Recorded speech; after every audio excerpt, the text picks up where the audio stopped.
Kenapa, Dok? Rena ingin tahu soalnya ketika pasca kuret pertama, dokter tidak menjelaskan akan hal ini. Pemberian jarak 3 bulan setelah kuritase bertujuan untuk membantu proses penyembuhan di rahim. Bila ibu memaksakan diri untuk hamil sebelum 3 bulan, dinding dalam rahim ibu mungkin belum sepenuhnya mengalami perbaikan dan akhirnya menimbulkan lingkungan yang kurang baik untuk janin tumbuh. Rena paham dengan penjelasan dokter yang panjang lebar dan konsultasi pun berakhir.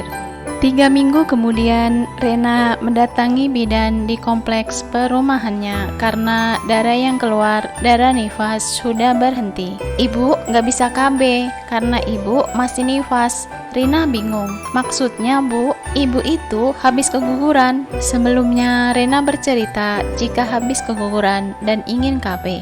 Dan masih dalam nifas. Rena menjelaskan bahwa ia sudah bersih dari darah nifas dan ia juga sudah sholat. Akibatnya bidan menegur dengan suara keras. Sudah saya bilang ibu, nifas itu 40 hari. Pokoknya ibu nggak bisa KB. Akhirnya Rena pulang dengan kegagalan, gagal tidak bisa ber-KB. Ah, memang begitu apa? Setauku jika sudah bersih dari darah nifas, kita harus sholat. Sudahlah, pusing aku, batin Rena. Hal tersebut berulang kembali 1 minggu kemudian ketika Rena mendatangi bidan yang sama dengan niat yang sama pula. Tetapi tetap saja tidak dibolehkan untuk KB. Malah Rena dimarahi. Karena hal tersebut membuat Rena kapok pergi ke bidan dan akhirnya Rena tidak menggunakan KB.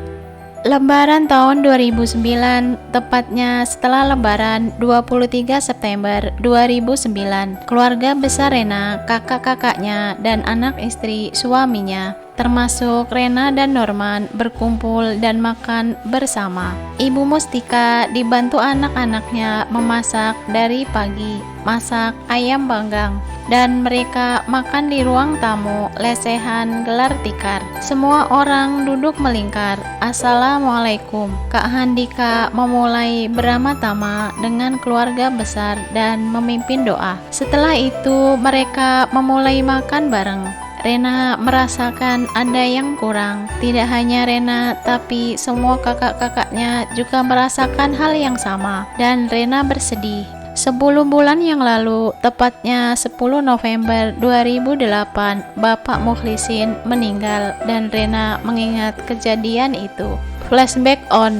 Pagi hari ketika Rena baru saja selesai memasak dan hendak mandi untuk bersiap-siap berangkat mengajar. Sekitar jam 5.30 pagi, Andira menelpon. Ren, bisa datang ke sini, rumah Andira, segera.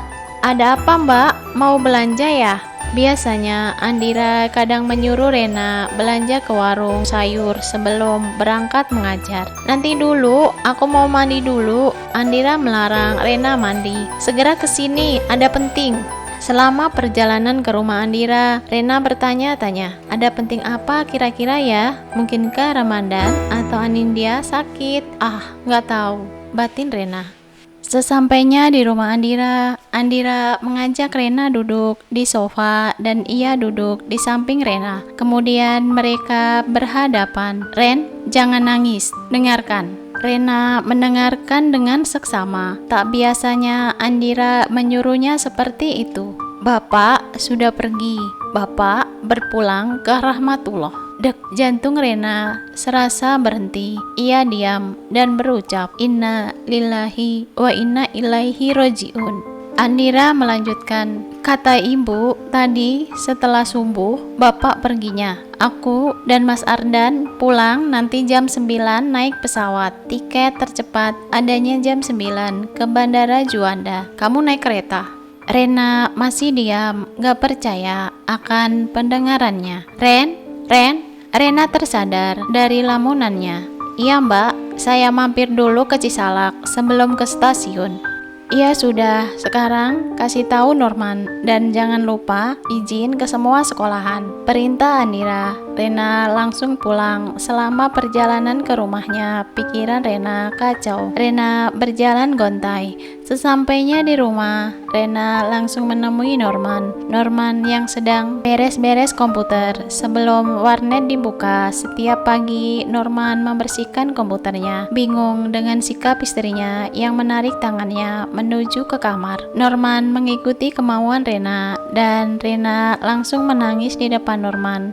Dari tadi, Rena tidak bisa menangis, tetapi ketika sudah berhadapan dengan Norman, pecahlah tangisannya. Norman hanya melihat dan semakin bingung. Ada apa, Neng? Habis dimarahi Mbak Andira? Rena menggelengkan kepalanya. Rena ingin menyampaikan kabar tersebut, tapi tidak bisa bicara. Ia hanya menangis. Norman langsung memeluk Rena. Setelah tangisan Rena reda, Norman menanyai Rena. Itu A menangis. Bapak A, Bapak nggak ada. Bapak meninggal. Innalillahi wa inna ilaihi rojiun. Norman memeluk Rena kembali. Rena sesenggukan di pelukan Norman. Ya sudah, kita siap-siap dan kita ke Jawa sekarang. Rena mengangguk. Setelah Rena izin ke kepala sekolah, wakil kurikulum dari kelima sekolahannya, mereka berangkat menuju ke Cisalak. Ketika berada di Cisalak, Rena berinisiatif menelpon suami Ersita. Telepon berdering lama, tidak diangkat. Ketika diangkat, "Nah, nanti telepon lagi ya, ini mau ngubur bapak dahulu." Suami Ersita sudah berada di pemakaman dan bersiap memakamkan Bapak Mukhlisin. "Oh, iya Mas."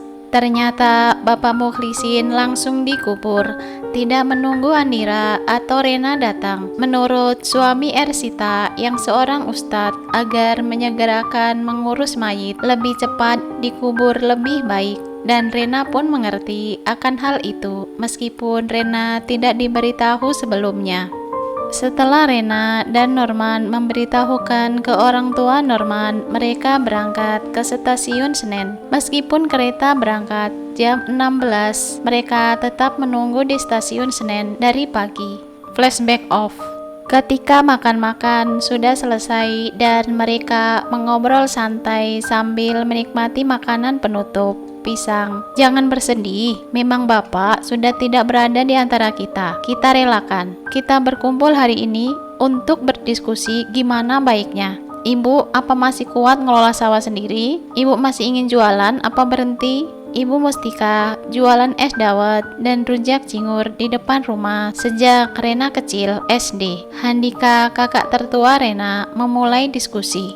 Kalau sawah sekarang sudah dipelihara orang lain, disewa. Kalau jualan, biarlah ibu masih jualan saja. Ibu Mustika menjawab dan langsung ditentang semua anaknya.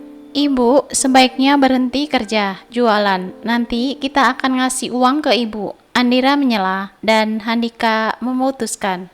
Novel Islami romantis Kala Cinta Itu Hadir bersambung ke bab selanjutnya.